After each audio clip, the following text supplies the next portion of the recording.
Deməli, bizim bu gördüyümüz layihə memar və dizaynerlərin ən böyük səhvlərindən biridir. 1 milyon 350 minə yaxın bura pul xərclənib. Yəni araşdıranda görürük ki, bu sahənin peşəkarı deyillər. Rekonstruksiya işi sıfırdan tikməkdən daha çətindir. Birinci psixoloq kimi bir müştərini tanımaq lazımdır.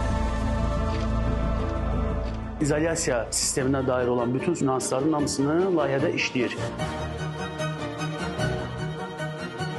Unudulmuş pləkan. Bura lap qalınlaşır, sonra orada yenə nazik gedir. Elektrikin, hər şeyin hamısının yeri dəyişdirilir, çünki mebelin arxasında qalırdı. Ona görə biz bunu ləğv elədik.